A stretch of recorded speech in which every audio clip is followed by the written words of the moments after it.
The Google Pixel 9 Pro XL has big shoes to fill. It's the first XL Pixel we've seen in 5 years, one of Google's most expensive Pixels ever, and it has to follow up on the excellent Pixel 8 Pro it's replacing. That's a mighty tall order. Here's the good news though, the Pixel 9 Pro XL does it. Google went all out for its 9th generation flagship Pixel phone in ways I wasn't expecting.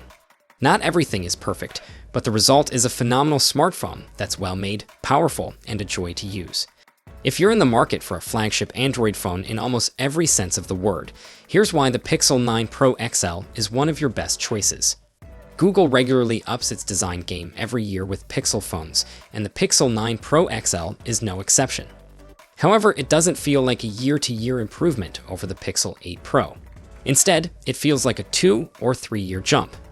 Google made significant design changes this year, with one being the flat frame.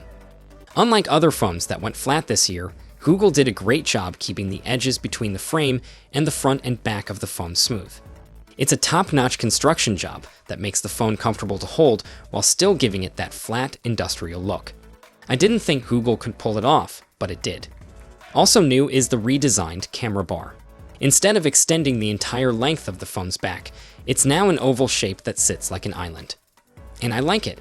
The Pixel 9 Pro XL still looks like a Pixel phone, just one with a fresh coat of paint. Combined with the flat frame, the whole package looks and feels like a grown-up version of previous models. That theme also continues throughout the rest of the phone's build. The buttons are first class, the speakers sound rich and full, the new ultrasonic fingerprint sensor is fantastic, and the vibration motor is one of the best I've used on an Android phone in recent memory. Throw in an IP68 rating for protection against dust and water, and I'm struggling to think of things to complain about with this hardware. I imagine some people watching this will blast Google for copying the iPhone's design this year, and that's a fair criticism. When placed side by side with the iPhone 15 Pro Max, the Pixel 9 Pro XL does look eerily similar. But I'd also argue that it's not a bad thing. Given the choice between the two phones, I prefer how the Pixel 9 looks. It's a gorgeous and tremendously well-crafted piece of hardware, and it may be one of my favorite smartphone designs of the entire year. As the XL name suggests, the Pixel 9 Pro XL is a big phone, so you get a big screen. Taking up the front of the phone is a 6.8-inch Super Actua display. It's an OLED panel with a 1344 by 2992 resolution, a variable refresh rate from 1 Hz to 120 Hz, and peak brightness up to 3000 nits. It's all packaged with symmetrical bezels around the entire display, just as it should be. This is an outstanding display. Google impressed me when it first introduced its Super Actua display technology on the Pixel 8 series last year, and it's even better on the Pixel 9 Pro XL. The screen is bright and vibrant without being too punchy. Whites are stark, blacks are deep and inky, and everything is as sharp as can be. I've been running the phone at the high resolution option at a slightly lower 1008 by 2244 resolution, which looks great to my eyes, but you can easily change it to the full 1344 by 2992 resolution if you'd like. The 120 Hz refresh rate has been buttery smooth throughout my testing, and the always-on display looks excellent too. I honestly don't have anything to complain about. This is a fantastic screen. Speaking of fantastic, let's talk about the Pixel 9 Pro XL's performance. Last year's Tensor G3 chip was surprisingly reliable, much more so than the Tensor G2 from the Pixel 7 series, and the Tensor G4 chip in the Pixel 9 phones continues that trend. I've not had any major performance issues with the Pixel 9 Pro XL. Apps open quickly, navigation is smooth, and graphically intense games run without a hitch. I played a few back-to-back rounds of Star Wars, Hunters with graphics set to very high, and the Pixel 9 Pro XL stayed at a consistent 60 frames per second for all of my matches. It also does this without overheating, a consistent issue for Tensor-powered Pixel phones. The Pixel 9 Pro XL got warm to the touch after about 20 minutes of Star Wars, Hunters, but around a level I would expect any phone to be. Finally, you get a lot more RAM this year, 16 gigs compared to the 12 gigs on the Pixel 8 Pro, and it's noticeable. I've been able to leave apps and games running in the background for over 2 hours and have them open immediately without needing to reload. Call 16 gigs of RAM overkill if you want, but I love it. Call Google lazy for not changing much of the camera hardware this year if you'd like, but you won't find me complaining about this camera setup at all. The Pixel 8 Pro was one of my favorite smartphone cameras of 2023, and it's safe to say the Pixel 9 Pro XL is one of my favorites for 2024. Like its predecessor, what I love most about the Pixel 9 Pro XL is how effortless its camera is. I don't have to think too hard about the shot I'm taking. When I press the shutter button, I'm all but guaranteed to take a great photo. Whether outdoors in great lighting, shooting directly into the sunset, or in a dimly lit restaurant, it doesn't matter. The Pixel 9 Pro XL just continues to deliver excellent photographs. The primary camera is the star of the show, but the secondary cameras are just as impressive. The ultra-wide shooter gives you a lovely 123-degree field of view while retaining good colors and detail that's comparable to the primary camera. The ultra-wide camera can also double as a macro camera, and the results are lovely. The telephoto camera is technically a 5x optical zoom sensor, though Google says it has a 10x optical equivalent. And if you want to get crazy, Super Res Zoom lets you go up to 30x. And you know what? All of these zoom lengths, even up to 30x, look shockingly good. I'll let the photos of the rabbit above speak for themselves. Also, in typical Google fashion, the Pixel 9 Pro XL camera experience has its fair share of AI features. Add Me is the one Google is marketing the most, and it's impressive. Autoframe is another new feature, and I'm already getting a lot of mileage out of it.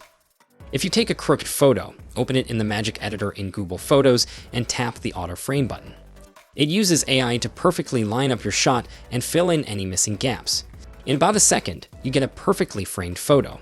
As someone who can rarely frame a shot the way I want to, Autoframe has been a fantastic tool.